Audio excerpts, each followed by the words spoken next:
오키나와 현에는 유타들의 3대 수행장이라고 일컬어지는 곳이 있습니다. 모리카와 공원, 오오야마 가이츠카, 그리고 SSS. 유타란 오키나와에서 무업을 하시는 분들을 통틀어 이루는 말입니다. 그 어디든 정화되지 않은 귀신이 많이 존재한다고 하는, 일반적으로는 심령 스팟으로도 유명한 곳들입니다. 그 중 하나인 SSS, 통칭 3S에 갔을 때의 이야기입니다. 장소는 온나촌 후차쿠 부근 문비치 맞은편에 있습니다. 3S의 이름은 근처 가드레일에 SSS라는 수수께끼의 기호가 새겨져 있던 것에서 유래했다고 합니다. 그곳에는 무서운 소문이 끊이지 않고 장난삼아 담력시험을 갔다가 환각을 겪거나 정신이 이상해져 버리는 사람들이 굉장히 많다는 위험한 곳이라고 알고 있었습니다. 어정쩡하게 영감을 갖고 있는 사람들 같은 경우는 이명이나 구토감이 있는 등 눈에 보일 정도로 몸에 이변이 일어난다고 합니다. 다만 그렇게 무서운 곳이기 때문이야말로 저와 친구인 A코, B코 이렇게 여자 셋이 흥미가 솟구쳐 거기에 담력시험을 가기로 했던 겁니다. 그리고 A코는 영감이 조금 있는 것 같아서 불안도 느끼고 있는 건지 이상한 일 생기면 바로 돌아가는 거다. 라며 사전에 모두에게 약속했습니다. 귀신 같은 게 어디 있냐? 차로 3S로 향하면서 저와 B코는 그런 말을 하며 웃었습니다만 A코는 어딘가 긴장한 듯한 얼굴이었습니다. 근처에 도착해 차에서 내린 게 밤 1시경.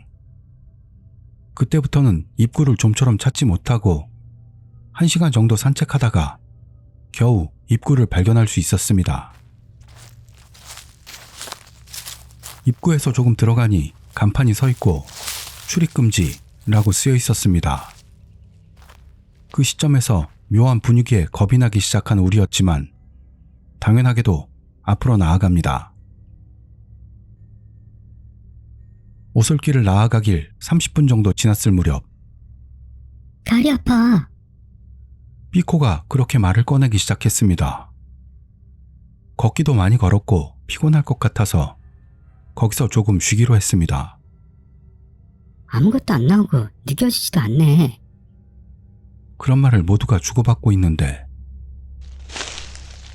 하면서 숲을 속에서 뭐가 움직이는 소리가 났습니다. 헤헤? 놀란 우리는 살짝 비명을 질렀습니다만 그 공포의 대상은 영적인 게 아니고 오키나와의 분포에서 서식하는 살무사에 대한 걱정이었습니다. 일단 우리는 모두 그곳에 있을지도 모를 살무사를 위협하기로 했습니다. 큰 소리를 내면서 수풀을 나무 막대기로 쳐봤습니다만 아무런 움직임이 없었습니다. 그러자 영감 있는 A코가 얘들아, 뭔가 위험할지도 몰라. 기분이 나빠. 돌아가자. 그런 말을 했습니다. 그렇지만 어느새인지 B코의 다리도 회복된 것도 있어 우리는 A코를 설득해서 더 나아가 보기로 했습니다. 아까처럼 살무사가 다가오면 안 되니까 각자가 나무 막대기를 가지고 여기저기 휘둘러대면서 앞으로 나아갔습니다. 따닥, 탁, 딱. 땅을 치는 막대기 소리가 어둠 속에 녹아드는 곳을 우리는 계속해서 걸어갔습니다. 그리고 B코가 앞에 수풀을 힘껏 내리친 순간 이놈, 장난치지 마라. 주름투성이 노인이 낼 것 같은 큰 소리가 났습니다. 당연히 우리 중 누군가의 목소리도 아니었고 목소리는 우리 뒤에서 들려왔던 겁니다. 순간 공포로 얼어붙었습니다만 귀신 같은 게 있을 리가 없죠. 어쩌다 마주친 담력시험 온 다른 사람이 우리를 놀래키려고 장난치는 거라 생각한 저와 B코는 그쪽이야말로 장난치지 마시죠, 노인네야. 라며 돌려주었습니다. 그 순간 땅이 울리는 것 같은 소리 같은 게 울려 퍼지고 그 소리가 점점 우리 쪽으로 다가오는 겁니다. 그러자 에이코가 아까부터 할아버지가 우리랑 같이 걷고 있었어. 빨리 도망치자. 떨리는 목소리로 말했습니다. 단숨에 몰아치는 공포와 동시에 우리는 전속력으로 도망치기 시작했습니다. 3S의 입구를 빠져나와서도 그대로 계속 달려 근처에 세워뒀던 차에 뛰어들어서야 겨우 진정이 됐습니다. 우리는 에이코에게 할아버지가 보였던 걸 왜 빨리 이야기하지 않았냐고 말을 했더니 왜냐하면 그 할아버지 피콘의 할아버지였어. 근데 그럴 리가 없잖아? 뭐라고 말하면 좋을지 몰라서 그랬어. 떨면서 에이코가 말했습니다. 삐코의 할아버지는 살아계시고 지금은 주무실 시간입니다. 이곳에 있을 턱도 없고 하물며 귀신일 리도 없는 거죠. 우리는 뜻밖의 에이코의 말에 멍하니 있었습니다. 그러자 너희 잘못이야. 너희 잘못이야. 너희 잘못이야. 차의 앞 유리 너머에서 삐코의 할아버지가 오른쪽 다리를 끌면서 나무 막대기를 이리저리 휘두르며 다가오고 있었던 겁니다. 논란보다 먼저 저는 차를 급발진시켜서 일단은 그 자리를 떠났습니다. 어디를 어떻게 운전했는지 얼마나 시간이 지났는지 알 수가 없었습니다. 편의점이 보여와서 그 주차장에다 차를 세웠습니다. 우리는 완전히 정신이 나간 상태였습니다. 대체 우리는 뭘 봤던 건가? 그러자 삐코가 떨리는 목소리로 중얼거렸습니다. 할아버지, 오른쪽 다리가 뭉개져 있었어. 삐코가 아까부터 아프다고 했던 것도 오른쪽 다리였습니다. 우연이겠지? 우리는 그 이상 아무 말도 하지 않고 가져온 소금을 몸에다 뿌리고 뒷맛이 씁쓸한 채로 각자의 집으로 돌아갔습니다. 그리고 며칠 뒤 안정이 되고 셋이 다시 모여 노래방이라도 가자 하는 이야기가 되었습니다. 저와 에이코는 약속 시간대로 노래방에 도착했습니다. 그러나 아무리 기다려도 삐코가 오지를 않는 겁니다.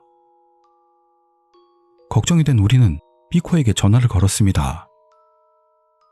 그러자 전화를 받은 사람은 삐코의 엄마였습니다.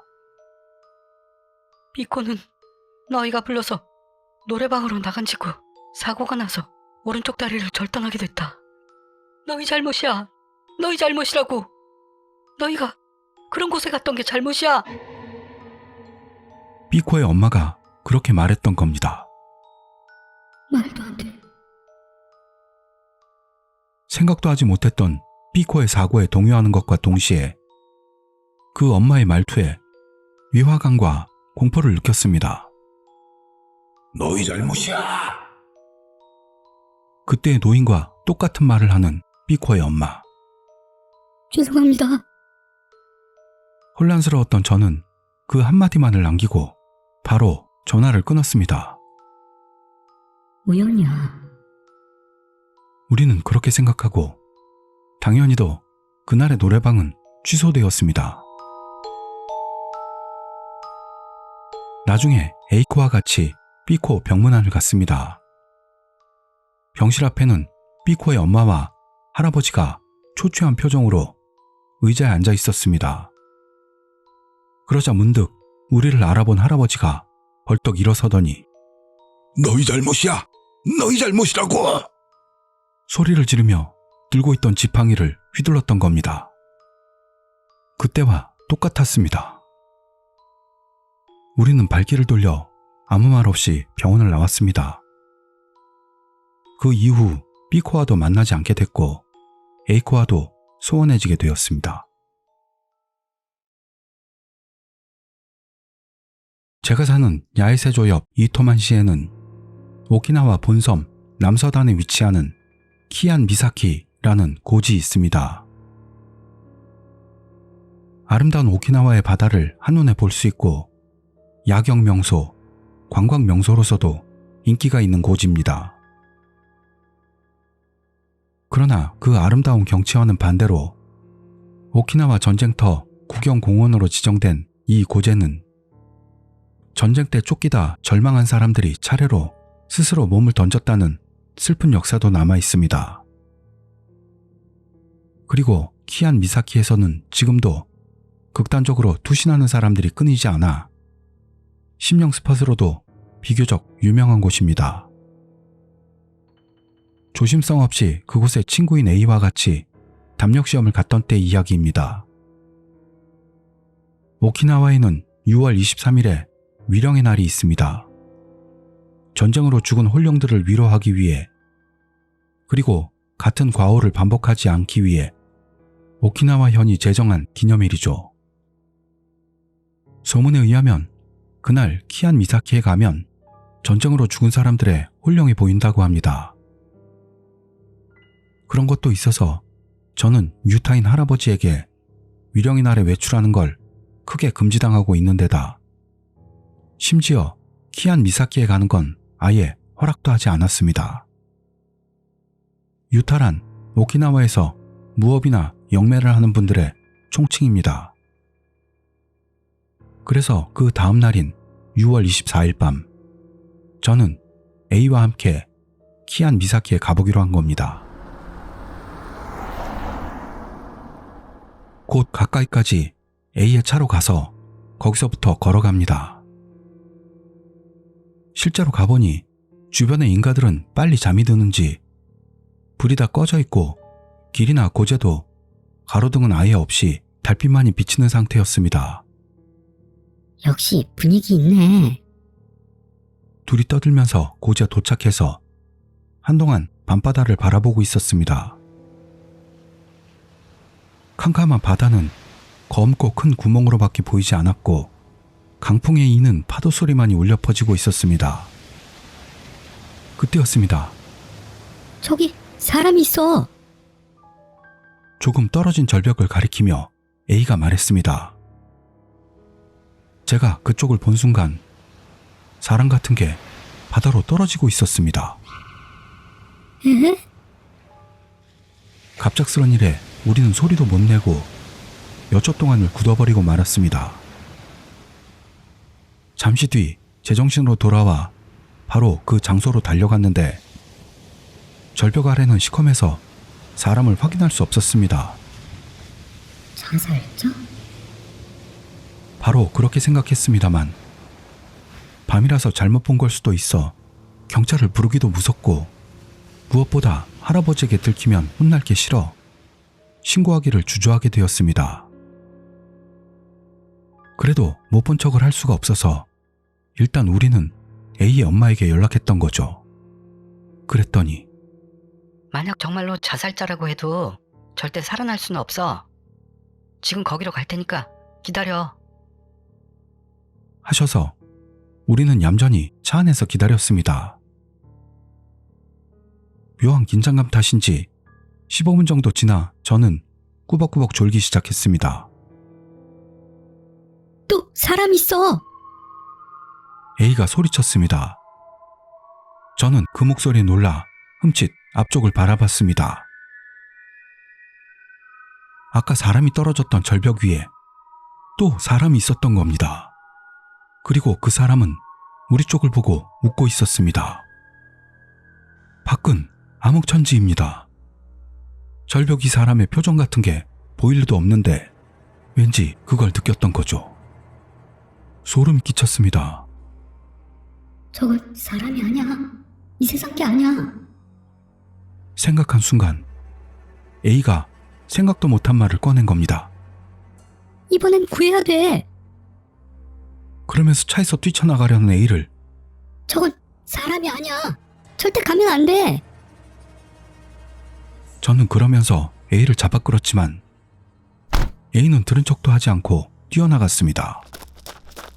이미 저는 어떻게 하면 좋을지도 모르고 그저 그 모습을 지켜만 봤습니다. 수십 초 후 A의 그림자가 그 사람을 잡고 있었습니다. 그리고 둘의 그림자가 한동안 멈춰 있었다고 생각했는데 A의 비명이 울려 퍼졌습니다. 이젠 주저하고 있을 상황이 아닙니다. 저는 바로 A가 있는 곳으로 달려갔습니다. 어느새 사람 그림자는 사라져 있었습니다. 또 뛰어내리지도 모르겠습니다. 무슨 일이야? 주저앉아 떨고 있는 A에게 물어보자 저 사람 희죽대면서 나한테 말했어. 몇 번을 떨어져도 혼자야. 외로워. 같이 가자. 라고. 저는 바로 A를 데리고 차로 돌아갔습니다.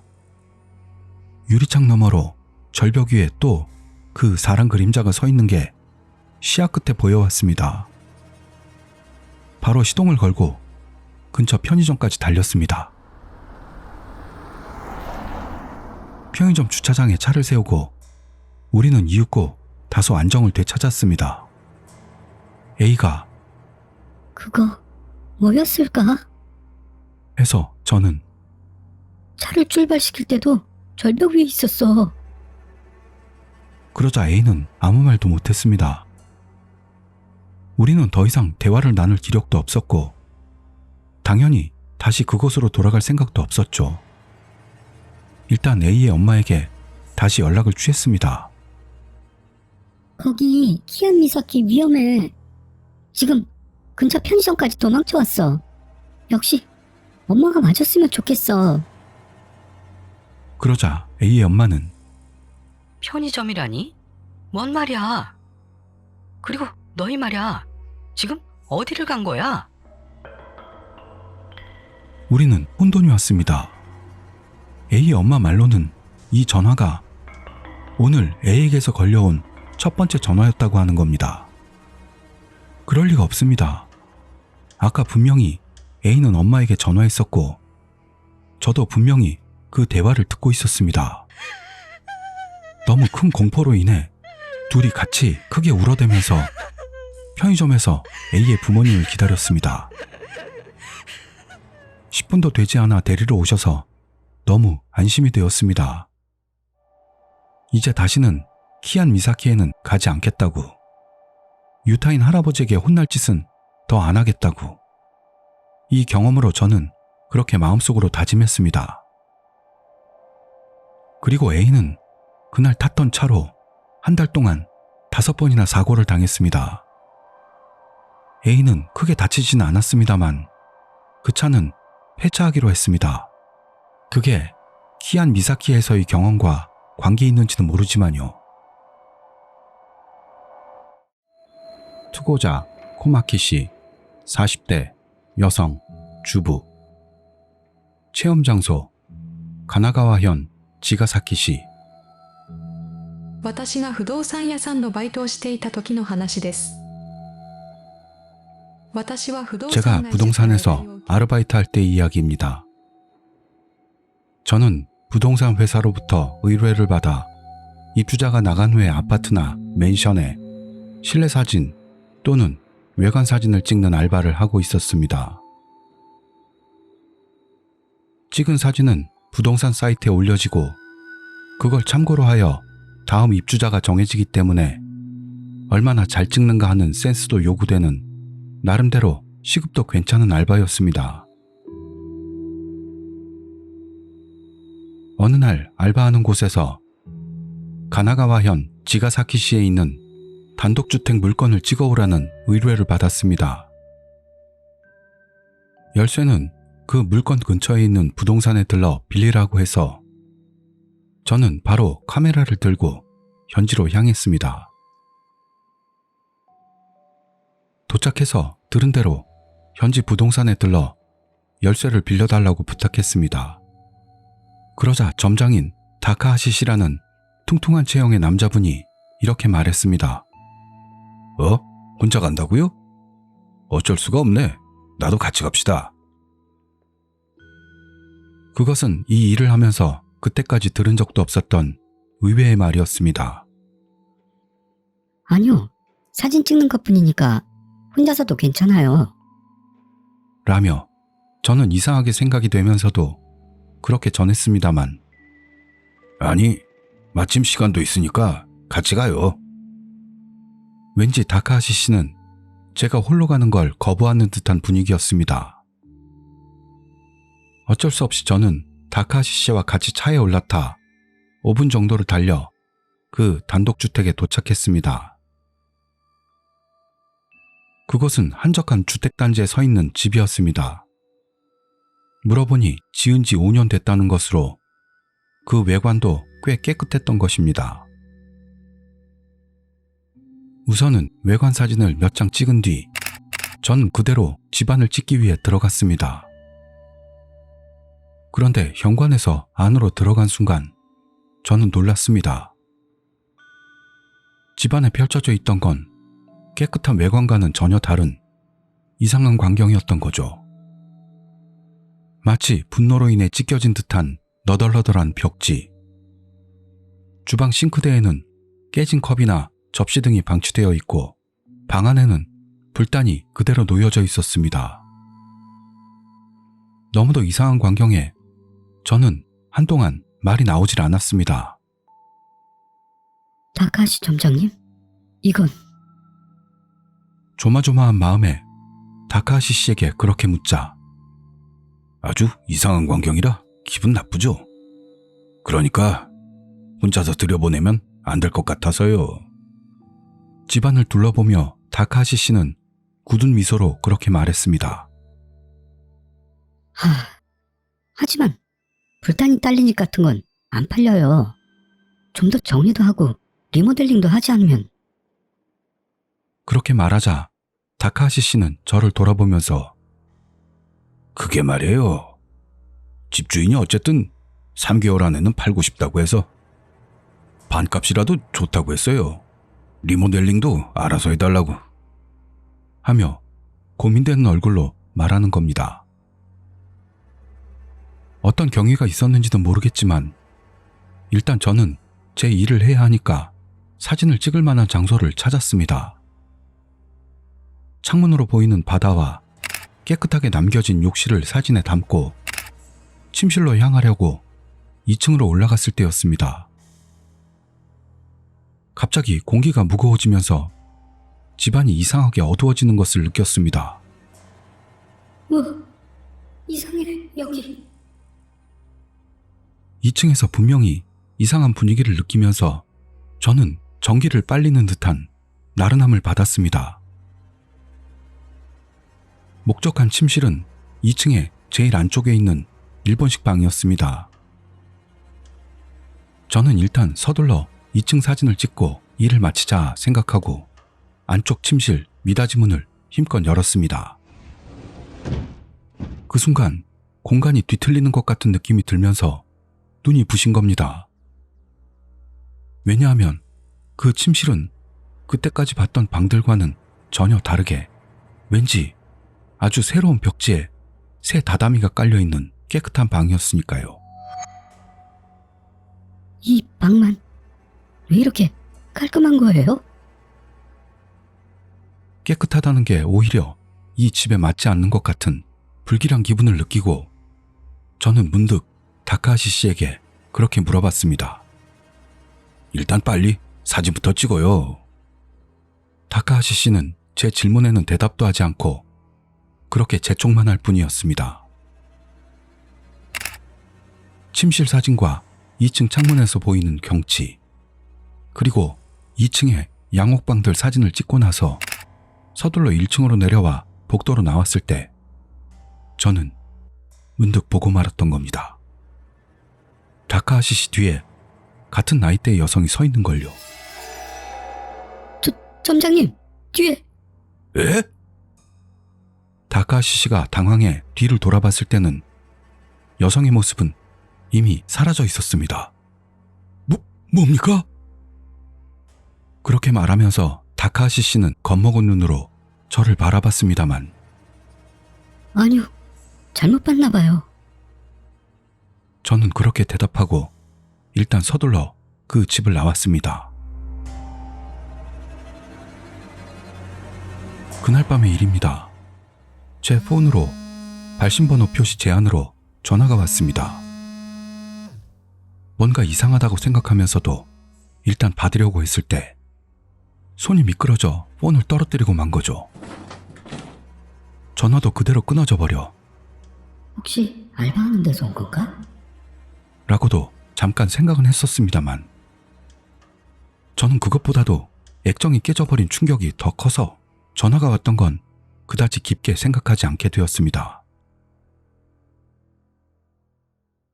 다음날 전날 사진을 확인받으려고 알바하는 곳인 부동산 회사에 나갔는데 담당자에게서 갑자기 이런 말을 들었습니다. 어제 같이 사진 찍으러 갔던 다카하시 씨 있잖아. 그 사람 어제 갑자기 사고를 당한 것 같은데 입원했어. 네? 괜찮으신 거죠? 생명에 지장은 없는 것 같은데 좀 미안하긴 하지만 병원에 한번 갔다 와 줄래? 그래서 저는 서둘러 병원으로 병문안을 갔던 겁니다. 도착해서 실제로 다카하시 씨를 만나보니 다리가 부러져 입원한 것 같긴 했지만 생각했던 것보다는 건강해 보여 안심되었습니다. 괜찮으세요? 어제 대체 무슨 일이 있으셨던 거예요? 아니, 실은요. 어젯밤에 걷고 있었는데 갑자기 발신번호 표시 제한으로 전화가 걸려온 겁니다. 받았더니 뭔가 소곤소곤대는 여자 목소리가 나서요. 그게 무슨 말인지 전혀 알 수가 없어서 거기에 신경을 빼앗겨 깨달았을 때는 적신호에서 횡단보도를 건너고 있었던 것 같아요. 큰일 났다 싶었을 때는 피할 틈도 없이 오토바이에 받쳐버린 거죠. 라며 다카하시 씨는 쓴 웃음으로 말했습니다. 어머, 그러고 보니 어젯밤에 저도 발신번호 표시 제한으로 전화가 왔었어요. 근데 받으려고 하다가 폰을 떨어뜨려 버려서. 하고 저도 전날 밤의 일이 생각나 말했더니 다카하시 씨는 갑자기 어두운 얼굴로 변하면서 이렇게 말했던 겁니다. 그거 받지 않는 게 맞았다고 봐요. 아마 그 물건 탓일 테니까. 예? 그게 무슨 말씀이세요? 이상한 생각이 들어 그렇게 물어봤더니 다카하시 씨는 그 단독주택 물건에 대해 자세하게 이야기해 주었습니다. 다카하시 씨의 말로는 그 물건에는 이전에 비슷한 나이의 부부가 살고 있었다고 합니다. 그렇지만 그 남편에게 내연녀가 생겨서 그대로 부인만을 남겨두고 집을 나가버렸다고 합니다. 분노를 이기지 못해 찢어놓은 듯한 벽지나 깨진 채로 남겨진 컵, 접시 등 그 집의 참상으로 봤을 때 남겨진 부인의 정신 상태는 엄청났을 것 같습니다. 그 후 원래부터 지병을 앓아오던 부인은 그 침실에서 고독사하고 말았다는 거죠. 발견될 때까지 시간도 많이 흘렀던 것 같아 부인의 사체는 상당히 부패가 진행되었다고 합니다. 그 얼룩이 남편에 대한 원망을 남기는 것처럼 방에 아주 짙게 남겨져 있던 모양으로 침실만이 벽지도 다다미도 새 것처럼 깨끗했던 건 그 흔적을 지우기 위해서였다는 말이었습니다. 그럼 그 집은 사고 물건이란 건가요? 그 침실에서의 이상한 공기를 떠올리며 조심스럽게 다카하시 씨에게 그렇게 물어보니 아니요. 병으로 죽은 게 돼서 사고 물건은 안 된 것 같아요. 하지만 우리 직원이 말입니다. 그 집에 들어가면 그 죽은 부인이 보인다고 하더라고요. 저는 전날 다카하시 씨의 뒤에서 봤던 다카하시 씨와 같은 나이대의 여성의 모습을 떠올리고 소름이 끼쳤습니다. 그걸 모르는 다카하시 씨는 이야기를 이어나갑니다. 그리고 그 부인을 보게 되면 그 뒤로 이상한 일이 일어난다는 소문이 있다니까요. 그럼 혹시 어젯밤 발신번호 표시 제한 전화도요? 그럴지도 몰라요. 하며 다카시 씨는 조금 미안한 듯 하면서도 억지로 우는 얼굴을 하면서 이야기를 들려주었습니다. 그 일 뒤로 2달이 지났을 때입니다. 그 물건은 다른 부동산 회사에서 파격적으로 저렴한 가격으로 사갔다네요. 그리고 집안은 깨끗하게 리모델링 되었고 2배 가격으로 팔려고 내놓았다는 말을 들었습니다. 그 뒤로 저는 바로 알바를 그만두어서 나중 일은 자세히 알지는 못합니다. 이제 와서야 인터넷으로 살짝 조사해 봤는데요. 그 물건 지금도 그 장소에 그대로 있고 다음 입주자를 기다리고 있는 것 같습니다.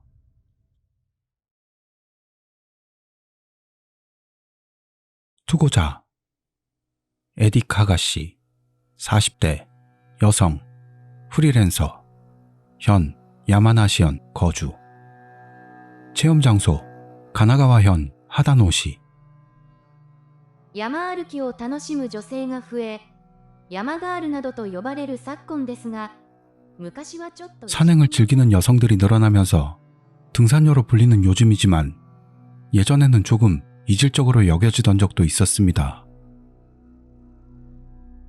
여자가 홀로 산행을 하면 걱정된다는 등산객도 많아 저도 젊었을 때 그런 소리를 들었던 적이 있습니다. 지금부터 몇 년 전 이미 젊지 않았던 저는 트레킹 훈련으로 이용되는 경우가 많은 오다큐선 철로에서 이어지는 낮은 산을 자주 다녔습니다. 도심에서 접근성이 좋고 해발도 적당해서 인기 있는 산으로 여성 등산객들로 붐비는 코스입니다. 그러나 역시 평일이 되면 사람도 드문 느낌으로 저는 혼자 조용히 산길을 걷고 있었습니다. 조금 전 아주 빠른 베테랑 등산객이 저를 추월하면서 혼자세요? 조심하세요. 하며 말을 걸어주었습니다. 젊지는 않아도 여자 홀로라면 걱정해 주는구나 하며 저는 뿌듯하게 생각하면서 인사를 돌려주고 그 등산객을 배웅했습니다. 그 사람은 분기점에서 등선을 따라 이어지는 긴 코스로 들어간 것 같았습니다. 저는 많은 여성 등산객 그룹이 가는 완만한 전망대 코스로 나아갔습니다. 이 앞으로는 전망이 좋고 경치가 좋은 길이 계속되니 느긋하게 본인의 페이스로 걷는 게 기본입니다. 저는 느긋한 상태로 태평히 경치를 즐기면서 걷고 있었습니다. 그러나 제가 나아가는 등산로 앞에 여자가 혼자서 걸어가고 있는 게 보였습니다. 그것뿐이라면 당연한 광경이겠습니다만 흠칫할 수밖에 없었던 건 그 여자가 마치 마루노우치 오피스가에서라도 걷고 있을 듯한 복장이었던 거죠. 마루노우치란 도쿄 도심에 고층 건물이 늘어선 비즈니스 지구입니다. 여기는 완만한 길에 낮은 산이긴 합니다만 그런데도 역시 운동화 정도는 필요한 데다 치마로는 벌레 물림이나 부상의 우려도 있습니다.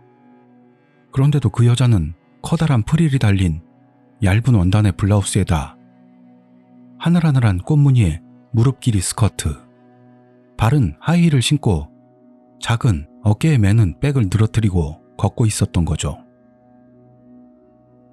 이 세상 것이 아닌가 하는 의심이 들 만큼 등산 코스에는 어울리지 않는 모습입니다. 화장도 제대로 하고 흐트러지긴 했어도 머리도 깔끔히 말고 있었습니다. 얼굴이 보이는 거리까지 다가갔기 때문에 산길에서 잘 그러듯이 안녕하세요. 하고 말을 걸었습니다만 그냥 멍한 모습인 겁니다. 등산녀 같지도 않아 보였습니다. 어떻게 할까 고민했습니다만 일단 앞지른 후 상대의 모습을 알 수 있는 거리에서 먼저 가기로 합니다. 지나칠 때는 향수 냄새가 났습니다. 중간까지는 그런대로 순조로웠을 여자였는데 마루노우치 오피스레이디 스타일의 하이힐로는 역시 힘들었는지 페이스가 흐트러져 점점 느려지고 있습니다. 어느 정도 거리가 떨어진 곳에서 마침내 걸음이 멈춰버린 것 같은 느낌을 받았습니다. 저는 걱정이 되어 참견 같긴 하지만 여자가 있는 곳으로 돌아가 안부를 확인했습니다. 왜 이런 차림으로? 라는 말을 삼키고 괜찮냐고 물어보니 마루노우치 오피스레이디 스타일의 여자는 꼭 사무실에서 현기증을 일으킨 정도라는 웃음으로 괜찮아요. 라고 대답했습니다. 귀걸이와 화려한 목걸이가 강한 햇빛에 반사되어 반짝거리며 인공적인 빛을 뿜고 있습니다. 저는 그 마루노우치 오피스거래 주위에만 어딘가에 고층 빌딩 사무실이 있는 건 아닌가 싶은 눈앞의 공간과는 너무도 맞지 않는 그 존재가 묘하게 섬뜩하게 느껴졌습니다. 왜 이런 산에 그런 하이힐로 와서 머리를 흩날리며 화사하게 미소를 보이는 건지. 어쩌면 정신이 이상한 사람일까. 그런 위화감을 느끼면서도 그래도 역시 음료수 한 병 갖고 있지 않다는 게 걱정스러워 아직 따지 않은 생수 페트병을 건네고 마루노우치 오피스레이디 옆을 떠났습니다. 뒤에서 여성 등산객 무리가 다가오고 있어 아마 그녀들도 이 마루노우치 오피스레이디를 알아볼 거라 생각해 저는 다시 제 페이스대로 가기로 했습니다. 다시 느긋하게 걸음을 옮겨 코스의 최정상 지점까지 도착. 길을 되돌아보자 나중에 온 여성 등산객 무리와 마주하게 되어 그쪽에서 말을 걸어왔습니다. 당연히도 그 마루노우치 여성 일에 대한 것이었습니다. 역시 그녀들도 걱정이 되어 말을 걸었지만 무시당했다고 합니다. 어머나, 그 태도도 마루노우치 스타일이야? 생각하면서 그 무리들과 헤어져 다시 내려가는데 코스길 옆에 웅크리듯 앉아있는 마루노우치녀가 있었습니다. 아무래도 다리에 한계가 온 것 같았습니다. 말을 걸자 다시 괜찮아요. 하며 미소를 지었는데 이미 아까까지의 여유는 없어 보였습니다. 서로의 땀 냄새가 섞여 향수의 잔향이 살짝 풍깁니다. 여자 등산객 무리도 정상을 찍고 잠시 쉬신 뒤 다시 돌아 내려오고 있는 것 같았습니다. 저는 그녀들에게 사정을 전하고 그대로는 걱정이니까 마루노우치녀를 어떻게든 하려고 상담을 시작했습니다. 그러나 본인은 일의 중대함을 전혀 깨닫지 못하는 것 같았죠. 본인 입장에서는 전철로 도착한 역에서 걷기 시작한 이 산도 마치 도심의 빌딩가와 이어지는 이미지일지도 모르겠네요. 미적지근한 태도의 마루노우치녀에게 여성 등산객 무리 중 한 명이 물었습니다. 그런 차림으로 뭐 하려고 이런 곳에 온 거야? 모두가 알고 싶었지만 물어서는 안 될 것 같은 그 의문. 잘됐다 싶은 마음과 그런 질문을 해도 되나 하는 불안 속에서 모두가 마루노우치녀의 대답을 기다렸습니다. 그러자 헝클어진 머리를 쓸어 올리면서 화사하게 미소 지으며 마루노우치 오피스 레이디는 이렇게 대답했습니다. 죽고 싶어서요.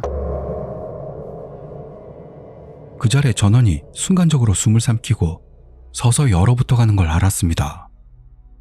분명한 광기를 모두가 느끼고 있었던 거죠. 통근 전철 안에서 충동적으로 극단적 선택을 떠올린 그 마루노우치녀는 차량 안 광고판에 있던 이 등산 코스를 보고 그대로 중간에 바로 내려 이쪽으로 왔다는 것이었습니다. 차분한 어조로 미소를 머금고 말하는 그녀의 모습에 모두가 섬뜩한 채 할 말도 생각나지 않았습니다. 일단 여자 등산 그룹이 신고를 하게 됐고 저는 달려온 구급대원들에게 사정을 설명한 뒤 그 자리를 떠났습니다. 지금도 그때 느꼈던 온갖 위화감이 마음속 어딘가에 가라앉아 있습니다. 산길에서 갑자기 머리를 말고 풀 메이크업을 한 하이힐의 여자를 우연히 만났던 이물감 말입니다. 목덜미에 반짝이던 다이아몬드 목걸이의 잔상과 산길에 감돌던 화장과 향수의 부자연스러운 향기. 말아올린 머리는 헝클어지고 파운데이션은 땀으로 얼룩졌고 그런데도 선명했던 립스틱과 그 속으로 보이던 하얀 치아. 그리고 환한 미소에서 야무진 목소리로 말했던 죽고 싶어서요. 라는 말에 왜곡된 느낌. 지금도 조화가 안 됐던 이 일련의 기억을 떠올릴 때마다 저는 누군가 차가운 손으로 심장을 꽉 움켜잡는 듯한 그런 기분이 되는 거죠. 그 후 마르노우치 오피스레디 스타일의 여자가 어떻게 됐는지는 모릅니다. 투고자 미키님 40대 여성 자영업 체험장소 시즈오카현 고텐바시 私は昔から霊感体質です。子供の頃から 저는 예전부터 영감 체질입니다. 어릴 때부터 이 세상 것이 아닌 것들이 보이는 일은 당연하게 여겨졌습니다. 유명한 무속인이었던 할머니에게서 네가 내 후사구나. 라는 말을 들었을 때부터 저도 귀신을 쫓을 수 있게 되었습니다. 구체적인 재령 방법은 말할 수 없지만 이 세상에 미련이 있는 무언가의 목소리를 듣고 성불시키는 게 제 일이 되었던 겁니다. 제가 재령을 할 수 있다는 건 입소문을 탔고 어느 날 처음으로 의뢰가 저에게 들어왔습니다. 시즈오카현 고텐바시에 사는 의뢰인 에이코 씨는 어떤 이유로 남편분과 별거를 하고 있고 아이들을 데리고 일시적으로 친정에 몸을 맡기고 있었습니다. 그 집에 있고 싶지 않았어요. 에이코 씨는 그렇게 이야기를 시작했습니다. 그녀는 30대 후반이었는데 마른 몸에 머리카락에 흰머리도 많이 섞여서 나이보다 늙어 보였습니다. 그녀가 있고 싶지 않았다라고 하는 그 집은 셋째를 임신한 걸 계기로 구입했다고 합니다. 단독주택으로 산 그 집은 넓은 마당이 딸린 2층 집으로 남편과 3명의 자녀가 함께 살기에는 충분한 넓이였고 양지 바른 집이었다고 합니다. 건축관계 일을 하는 남편분도 그 집의 구조 등도 포함해 마음에 들어했다는 거죠. 그러나 그 집에 이사하자마자 남편이 쓰러져 버렸다고 합니다. 병원에서는 나쁜 곳이 하나도 없다고 했는데 날이 갈수록 식욕이 떨어지고 눈에 띄게 수척해지더니 결국 일도 자주 쉬게 되었습니다.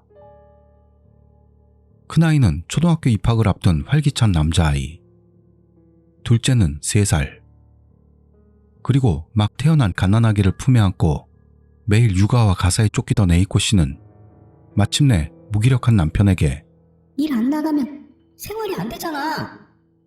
하고 호소하게 되었다고 합니다.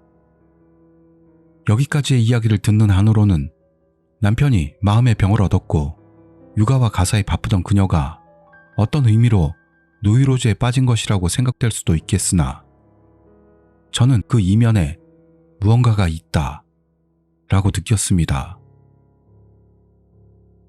에이코 씨의 이야기를 모두 듣고 훗날 그녀와 그 시즈오카현 고텐바시의 그 집에서 만나기로 했습니다. 당일 저는 도쿄에서 차로 향했습니다. 도착해서 눈에 들어온 집은 해가 잘 든다고 들었습니다만 시커먼 어둠에 휩싸여 있는 것처럼 보였습니다. 마치 그 집만이 검은 안개가 덮인 듯한. 1층에 있는 넓은 거실로 들어가니 집안일을 하는 사람이 없는 탓인지 그곳은 놀라울 정도로 더러워져 있었습니다. 다른 방도 돌아다니며 봤는데 A코 씨의 아이들 이야기를 들어봤더니 그 집에는 A코 씨 말고도 다른 여자가 있다는 겁니다. 그러더니 아이들은 계속 말했습니다. 아빠는 밤이 되면 그 여자하고 이야기하고 있어요. 역시 남편은 이 세상 것이 아닌 것과 접촉하고 있다는 확신이 들었습니다. 그렇지만 이 남편은 2층 방에 틀어박혀서 나올 기미는 없었습니다. 어쩔 수 없이 저는 남편의 이야기를 듣기 전에 영시를 행했습니다. 아이들이 말하는 그 집에 있는 여자와 대화하기 위해서입니다. 바로 그 여성의 혼령과 접촉할 수 있었습니다. 굉장히 우호적으로 느껴지는 그 여성 혼령에게서 저는 이 집에 관계된 걸 여러 가지 알게 되었습니다. 마당에 있는 산딸나무는 이 집이 지어지기 전부터 있었던 모양으로 예전에 그 나무에서 스스로 목숨을 끊은 사람이 있었다는 것, 그리고 마루 밑에는 메꾼 우물이 있다는 것, 그 여성 혼령은 이 집에 얽힌 여러 이야기를 알려줬지만 마지막으로 여기를 떠나세요. 라며 강한 어조로 저에게 말하기만 할 뿐 그 이유는 알려주지 않았습니다. 집안은 역시 공기가 무겁고 뭔가 있는 건 틀림없다고 확신하고 있었습니다. 그러나 그 여성 혼령 말고는 성불되지 못한 영과의 존재는 집안에 보이진 않았습니다. 집 바깥도 돌아봤는데 이른바 이 세상 것이 아닌 기척은 느끼지 못했고 재령한다 해도 뭘 재령하면 좋을지 전혀 알 수가 없었습니다. 그날은 더 이상 할 수 있는 일이 아무것도 없다고 판단해 저는 한 달 후에 다시 방문하기로 A코 씨와 약속하고 그 집을 떠났습니다. 그리고 한 달 뒤 다시 그 집을 방문했을 때 저는 알았습니다. 이 집 자체가 원념을 가지고 있다는 것을요. 사람이 아닌 사물인 집이 자기 의사를 가지고 이 집에 사는 사람을 저주하고 있는 겁니다. 말하자면 혼령이 아닌 것이 상대가 되면 저로서는 손쓸 방법이 없게 되는 겁니다. 그런데도 위험한 상태에 있는 남편만이라도 어떻게든 구하고 싶다고 생각해 집에서 나와달라고 부탁했습니다만 돌아가줘요. 라고 우기기만 할 뿐이었습니다. A코 씨에게는 유감스럽지만 제가 도울 수 있는 일은 없어 보입니다. 전하고 집을 버릴 것을 권했습니다. 그렇게 하겠습니다. 그녀도 그러면서 이해한 것 같았습니다.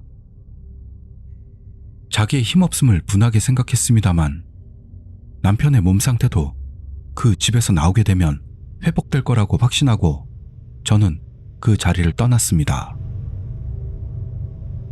얼마 있다가 A코 씨에게서 가족 모두 그 집을 나와서 지금은 아파트에서 살고 있어요. 라는 연락을 받았습니다. 남편도 일에 복귀했고 이혼도 피하게 된 것 같아 저는 안심하고 있었습니다. 그리고 반년 정도 흘렀을 때쯤일까요? 남편도 아이들도 그 집으로 돌아가고 싶다는데요. 라며 다시 A코 씨에게서 연락이 왔습니다. 그건 절대 안 하는 쪽이 좋다고 충고했습니다만 집을 팔려고 내놓아도 맺기도 없고 대출도 남아있기 때문에 그대로 두기에는 아깝다고 남편은 다시 돌아가기로 결심했다고 하는 겁니다. 아이들도 좁은 아파트보다는 넓은 정원이 있는 집에서 놀고 싶다고 생각한다는 그런 이야기였습니다. 하지만 그 집에 돌아가는 것만은 절대적으로 피해야 돼요. 저는 A코 씨에게 그렇게 강하게 말했습니다만 그런데도 가족은 충고를 듣지 않고 다시 그 집으로 돌아가고 말았던 겁니다. 다시 악몽은 시작되었죠. 막 초등학생이 된 첫째 아들은 급성 백혈병으로, 둘째 아이는 밤이 되면 경기를 일으키게 됐고 아기는 심장에 결함이 있다는 걸 알게 됩니다.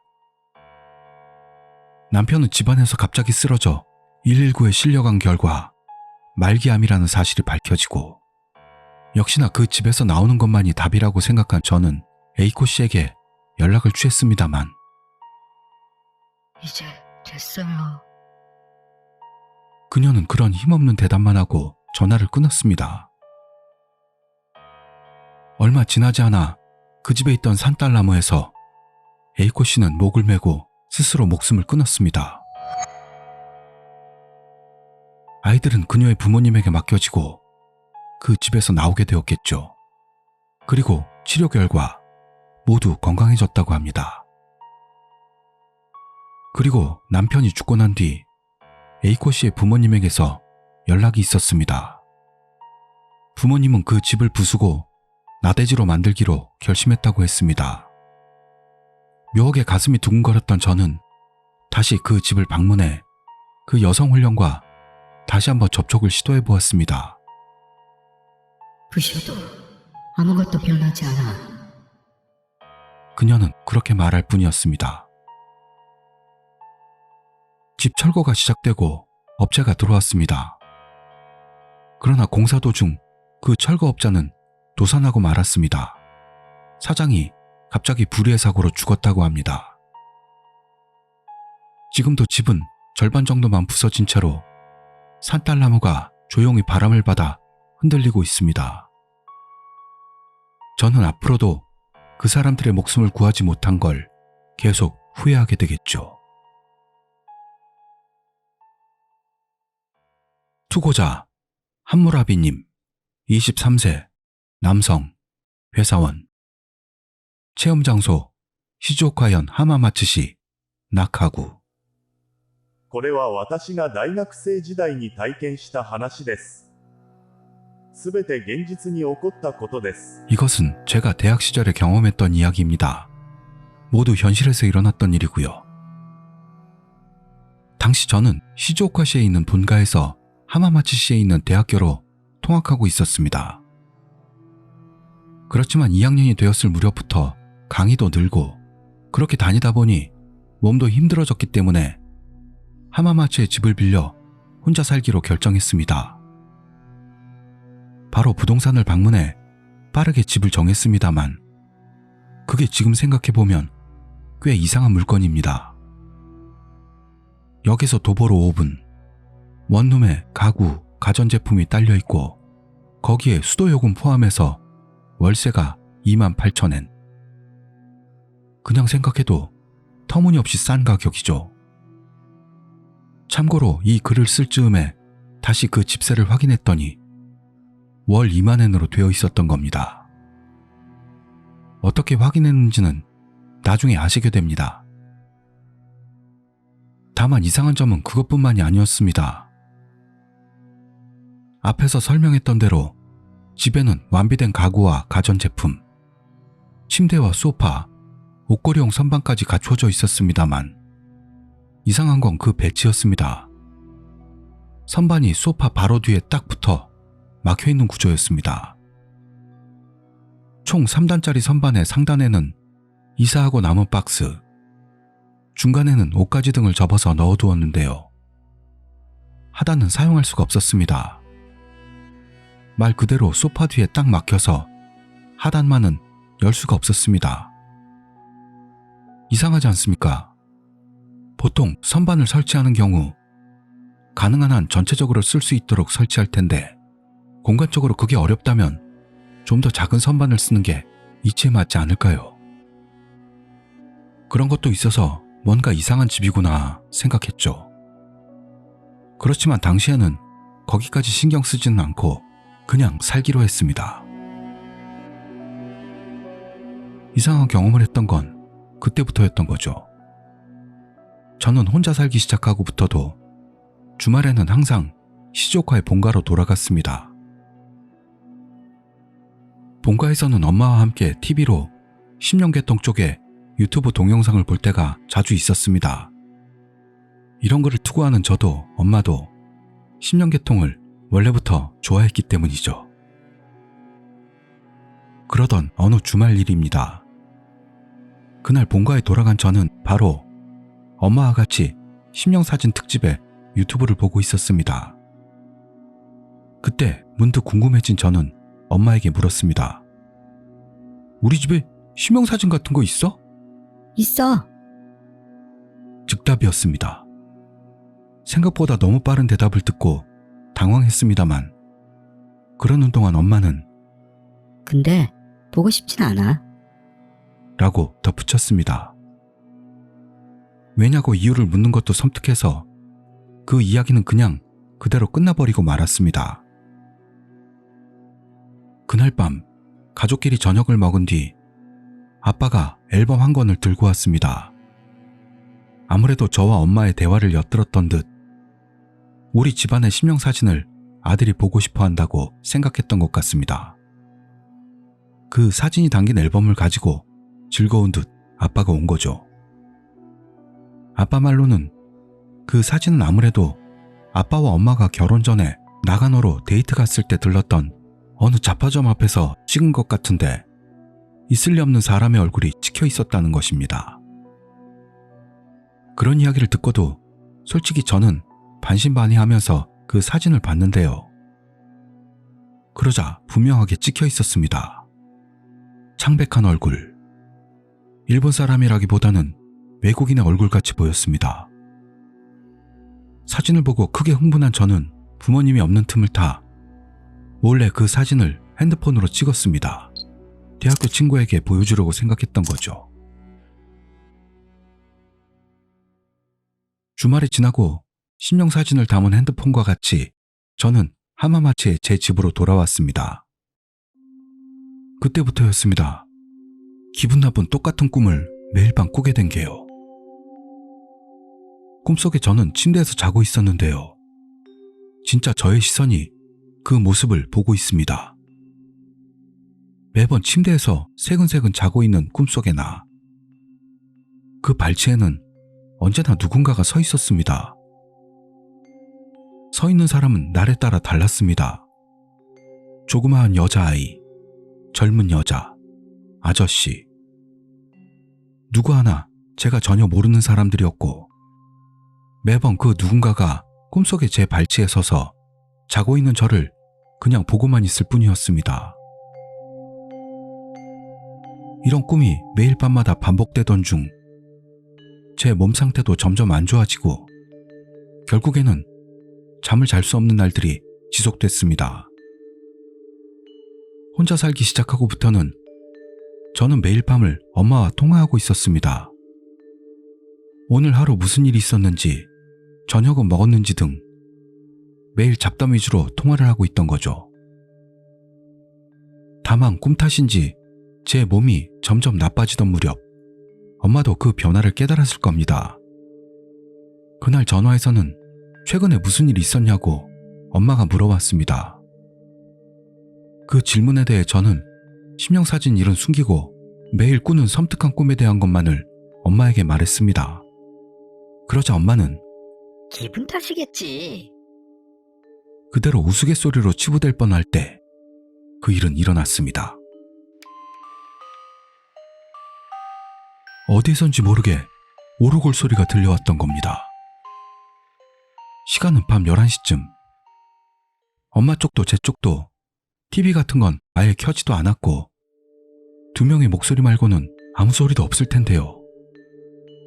그런데도 엄마에게도 저에게도 갑자기 오르골 소리가 들려왔던 거죠. 에? 어? 둘 다 놀라서 한동안 숨을 멈추고 있었는데 엄마! 아무 소리가 없습니다. 여보세요?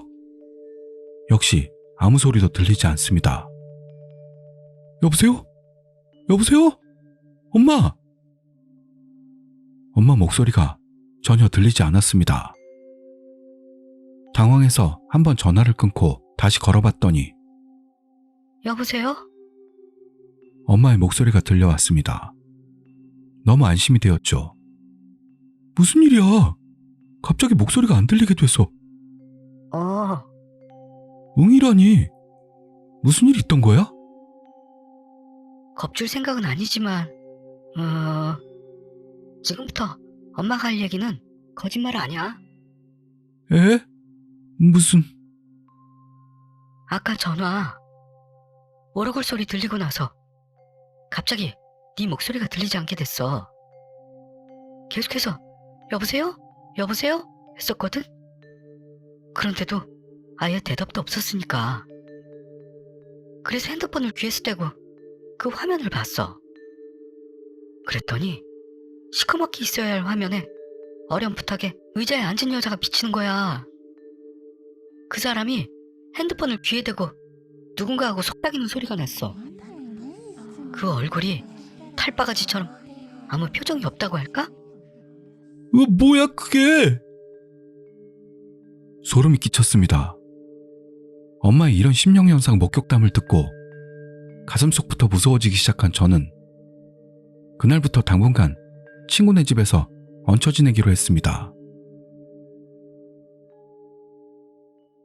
그리고 며칠이 지나 조심조심 우리 집으로 돌아왔는데요. 딱히 이상은 없었습니다. 오히려 그날을 기점으로 그 이상한 꿈을 꾸는 일도 없어졌죠. 뭐가 원인이었는지 전혀 알 수가 없었는데,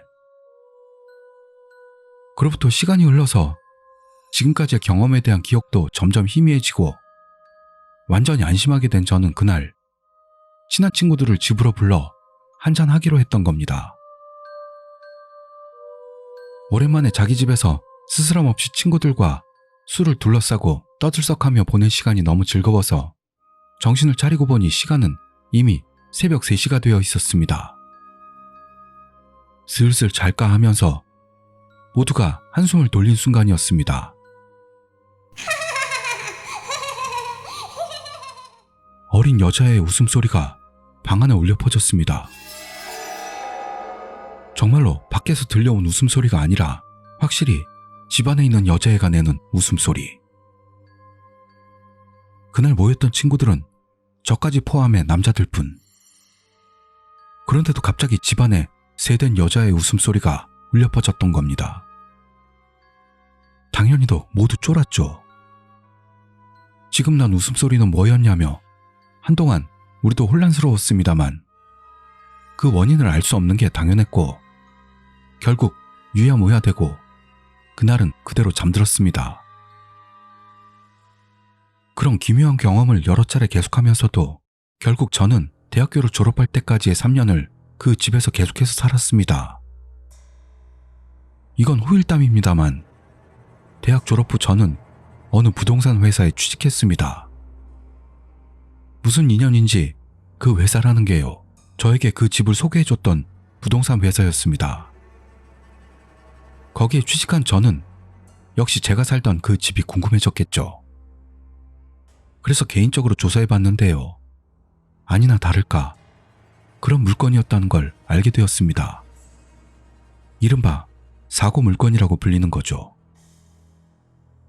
자세한 건 말할 수는 없습니다만 이전에 그 집에 살던 여성이 집안에서 땡땡했다는 것 같습니다. 그 집을 계약할 때 저는 그런 설명을 받은 적도 없었고 설마 이런 식으로 알게 될 줄은 몰랐네요. 이야기가 엉망이라 죄송합니다. 이게 제가 겪은 경험담입니다. 어쨌든 많았던 괴기 현상은 본가에 있던 심령사진이 원인이었는지 아니면 집 자체에 원인이 있었는지 전혀 알 수는 없는 채로입니다만 그런 경험을 했다 라는 이야기였습니다. 이건 제가 8년 정도 전 초여름 홋카이도에 갔을 때의 이야기입니다. 학생 때 같은 학부의 제이군에게서 결혼식을 한다는 초대와 관광 겸해서 오지 않겠냐고. 제이군은 아오모리현 출신으로 학생 때는 아파트도 제가 사는 근처에 있어 자주 놀다가 돌아가곤 했었죠. 그는 합기도 동아리에 들어가 있었고 유단자였습니다. 졸업 후에는 센다이 쪽에서 일하고 있었는데요. 가족이 홋카이도로 이주하게 되어 이를 돕기 위해 그는 회사를 1년 못 채우고 퇴직. 홋카이도의 회사에 취직했습니다. 연락은 계속하고 있었고 고향 여자와 결혼한다고 해 저는 결혼식 참석과 관광을 위해 어떻게든 휴가를 얻어 비행기로 홋카이도로 향했습니다. 같은 연구회 소속이었던 T와 여자인 O와 함께 치토세 공항에서 내려 도카치로 향했습니다. 제이군은 처음에는 하코다테에서 살았습니다만 가족들의 일 등으로 도카치에서 농장을 경영하고 있었습니다. 자연이 넘치고 공기도 맑고 한때 붐이 일어났었던 화원 목장도 있어서 한가롭고 신선했습니다. 제이군의 결혼식에 갔다가 첫날에는 호텔에서 머물렀습니다. 다음 날은 제이군의 농장 겸 집에서 우리는 머물게 되었습니다. 잘 곳은 제이군의 집 옆에 별채가 창고로 되어 있는 그 2층이었습니다. 굉장히 넓은 방이 많이 있어 1층은 그가 합기도를 가르치거나 연습하는 여튼 넓은 공간이라서 놀랐습니다. 제이군에게서 합기도를 배우거나 하며 즐거운 시간을 보냈습니다. 우리가 잘 2층 방에 짐을 풀러 갔을 때 항상 밝고 온화한 제이군의 표정이 어두워졌습니다. 저 말하긴 좀 어려운데 혹시 한밤중에 이상한 일이 일어날지도 몰라. 그러면 그냥 조용히 넘기고 자. 하고 나갔습니다. 오가 뭐가 있어? 라고 물어봐도 아무것도 아니라며 그 이상은 아무 말도 하지 않았습니다. 밤에 제이군의 가족 모두와 식사를 했습니다. 홋카이도의 바다나 산에서 직접 얻은 자연산들로 만들어진 식사는 정말 맛있었고 술도 아주 좋았습니다. 징기스칸도 많은 양의 고기가 추가되어 식사가 진행되었습니다. 밤 9시 정도가 되어 제이군 가족들은 아침 일찍부터 농장 일과 우리는 후라노 등지 등을 안내받기로 해서 술자리도 끝나고 자게 되었습니다. T는 술을 너무 많이 마셔 토하고 바로 다운. 별실의 O도 술은 셌지만 다음날 관광도 있어 취침. 저도 졸려서 이불로 들어갔습니다. 12시 정도였다고 생각됩니다. 저는 갑자기 급 한기를 느꼈습니다. 홋카이도의 밤은 시원합니다만 그때는 왠지 겨울 같은 한기를 느꼈습니다. 따뜻한 담요를 덮고 있었는데 유난히 춥고 찼었죠. 저와 T의 방 주변에서 삐걱거리는 소리가 몇 차례 났습니다. 저는 홋카이도의 기압이나 건물의 영향일까 생각했는데요. 화장실에 가고 싶어져서 방을 나와 화장실로 걸어갔습니다. 화장실에 들어갈 때 뭔가 소곤대는 말소리가 들려왔죠. 저는 T와 O가 깨어서 이야기를 나누는 건가 생각했습니다. 이를 다 보고 문을 열고 방으로 돌아가려던 때였습니다. 복도에 희뿌연 게 보였습니다. 저는 김이나 안개인가 생각했습니다만 집 복도에서 그런 건 발생할 리가 없다고 다시 생각했죠. 천천히 걸어서 방으로 들어가려고 하자 그 희뿌연 뭔가는 앞쪽에 1층으로 내려가는 계단으로 향했습니다. 저는 조금 섬뜩한 생각이 들었습니다. 방에 들어갈 때는 계단 쪽에 연기 같은 건 사라져 있었습니다.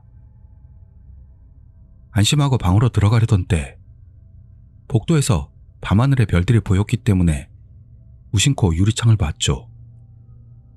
그런데 거기에는 무표정한 40대 정도의 남자 얼굴과 여자의 얼굴이 희미하게 비치고 있었습니다.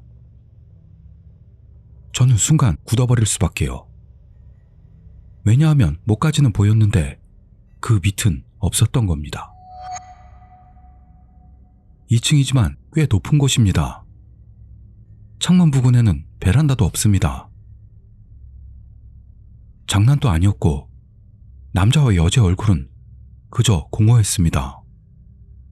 저는 숨을 삼키고 두려움을 억누른 채 문을 닫고 방으로 들어갔습니다. 이불 속으로 파고들었죠. 제 옆에서는 폭풍 수면 중인 T가 있었습니다. 오싹함에 담요를 둘둘 말고 있다가 어느새 잠이 들고 말았습니다. 아침이 되어 일어나니 옷을 갈아입은 오가 방으로 왔습니다. 어젯밤에 화장실에 갔더니 어린애 둘이 복도를 걸어다니고 있었어. 하지만 다리가 없었어. 라며 얘기하는 오의 어두운 표정을 보고 저는 철렁 내려앉았죠. 저도 지난밤에 이야기를 했더니 오는 더더욱 창백해졌습니다. 아침에 제이군에게 그 이야기를 했더니 그는 주저주저 하면서도 무거운 입을 열고 이야기해 주었습니다. 제이군네 가족이 살고 있는 곳은 막농업을 하던 사람들이 살고 있었답니다. 그러나 사업에 실패해 엄청난 빚을 떠안고 병에 걸려 나중에 가족이 동반으로 극단적 선택을 했다는 곳이었다는 걸 알 수가 있었습니다. 우리가 묵었던 별채나 제이군의 가족이 사는 곳도 가끔 밤에 아이들의 목소리나 뛰는 소리, 그리고 모습을 보는 경우가 종종 있다고 알려줬습니다. 저는 무서워서 그날의 후라노 관광은 정신이 없이 아름다운 경치도 전혀 머릿속과 마음에 들어오지 않았죠. 그날은 삿포로의 호텔에서 셋이 묵었습니다. 최근이 되어 제이군에게서 연락이 왔습니다. 문자로 사정상 도카치를 떠나게 됐어. 그리고 삿포로에서 살게 됐어. 일은 순조롭지만 그 집은 해체했다. 라는 짧은 문장을 보냈습니다. 제이군의 가족에게도 무슨 일이 있었을까요? 알 수가 없습니다. 하지만 그날 묵었을 때 밤에 겪었던 일은 잊을 수가 없습니다. 그때 이상의 추위는 그 후 경험해 본 적도 없습니다. 그런 제가 경험했던 무서운 이야기였습니다. 당시 대학생이었던 저는 친구들과 어느 폐허지대로 발을 들였습니다. 홋카이도는 눈의 영향도 있어 건물은 눈으로 인해 망가진 것도 많고, 분명히 말하자면 건물도 전부 망가져 남은 게 없었습니다. 그러던 중 비교적 아직 형태가 남아있는 한 채의 폐가로 들어갔을 때의 일이었습니다. 그건 꽤 큰 저택으로 예전에는 훌륭한 일본 가옥이었을 것으로 보이는 구조였죠. 그런데 친구 A가 갑자기 움직이지 못하게 되어서는 계속해서 벽을 바라보고만 있는 겁니다. 야, 왜 그래? 하고 말을 걸었더니 아니, 저거. 하며 가리킨 곳을 살펴보자 한 장의 사진이 액자에 들어가 벽에 걸려 있었죠. 기적적으로 떨어지거나 비에 젖거나 하지 않았던 모양으로 그렇게까지 변해 있지는 않았습니다. B가 왜? 뭐 봤어? 우와, 이쁘잖아. B의 말대로 흑백 사진에 있는 건 한 명의 여성이었습니다. 그것도 일본식 가옥에는 어울리지 않는 양장을 입고 사각 같은 머리 모양을 하고 있는 조금 이상한 사진이었습니다. 그리고 B의 말대로 그 사진의 여성은 엄청 예쁜 얼굴이었죠. B가 다시 하지만 저 사진 아무리 봐도 영정 사진이야. 그 말대로 분명히 거기에는 낡은 불단이 있었고, 바닥에 몇 장 떨어진 사진을 봤더니 노인의 사진이나 아마도 전쟁터에 나가는 남성의 사진일까요? 그런 사진도 떨어져 있어 아마도 영정 사진임에는 틀림없어 보였습니다. 한동안 그 일본 가옥 안을 헤매다녔지만 그 밖에 눈길을 끄는 건 딱히 아무것도 없어서 돌아갈까 생각하는데 A가 없는 겁니다. 이 자식 어디로 간 거야?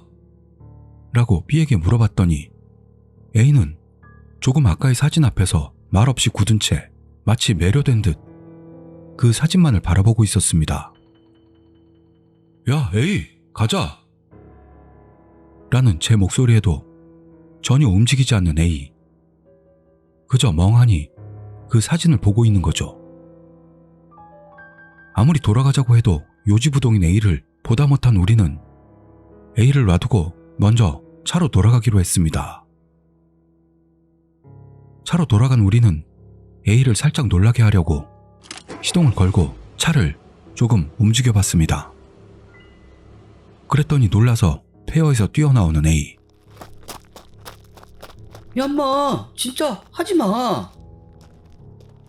당황하는 A의 얼굴을 보고 우리는 웃었습니다. 다음날 학교 강의 시간에 B와는 만났는데요. A의 모습이 보이질 않습니다. 어라? A는? 물어보니 B는 오늘은 못 봤는데? 감기라도 걸렸나? 우리는 다음날 A에게 전화를 걸어봤습니다. 아, 미안. 감기 걸려서. 으이그, 괜찮은 거냐? 그러는 전화 너머에서 여자의 목소리가 갑자기 들립니다. 야, 여자의 목소리가 들리는데? 누구랑 같이 있냐? 아, 실은 말이야. 여친이 생겨서 말이지. 좀 이르긴 해도 결혼할지도 몰라. 이놈 보소? 뭔 소리야? 왜 여친이 생겼냐고? 그것도 결혼을 전제로? 에, 부럽게. 그런 이야기를 나누고 몸조심하라는 느낌으로 전화를 끊었죠. 건강은 괜찮아 보여서 다음날이나 다다음날 정도면 학교에 나오겠지. 그때 여친에 대해서도 물어보자 저는 생각했습니다. 그러나 A는 다음날도 그 다음날도 얼굴을 내밀지 않았고 일주일이 지나도 학교에 오지를 않았습니다. 걱정이 된 저는 A가 살고 있는 아파트로 갔습니다. 그리고 직접 현관의 초인종을 눌러봤더니 네 하며 찰칵 열린 문 너머에서 얼굴을 내민 건 마치 말라깽이 같은 A였습니다. 일주일 동안 이렇게까지 인간이 변할 수 있을까 생각할 정도로 뺨은 움푹 패이고 눈 아래는 핏발이 잔뜩 서 있어 보였습니다. 그리고 머리카락도 흰머리가 눈에 띌 정도가 된 상태였죠. 순간 이건 누구지 생각할 정도의 변화였습니다. 너 A 맞아? 아, 잘 왔다. 걱정 끼쳐서 미안. 일단 들어와. 집 안으로 들어갔더니 실내는 남자 홀로 사는 것이라곤 생각되지 않을 만큼 깨끗하게 정돈되어 있었습니다. 그리고 옷도 아주 깨끗하게 개어져 있었는데요. 평소 A의 생활상이라고는 생각할 수 없을 정도로 너무도 정리정돈이 잘 되어 있는 겁니다. 아, 이게 여친 덕분이구나 생각한 저는 야, 그렇게 말라버리면 어떡하려고 그래. 여친도 생겼으니까 좀 더 자기 몸을 소중히 하지 않으면 안 돼. 아, 그런데 말이야, 여친하고는 아직 동거 안 하고 있는 거야? 집안이 너무 깨끗해서 동거하는 줄 알았어. 하고 있어. 그렇게 말한 A는 한 장의 창호지로 나뉘어진 미닫이 문을 가리키는 겁니다.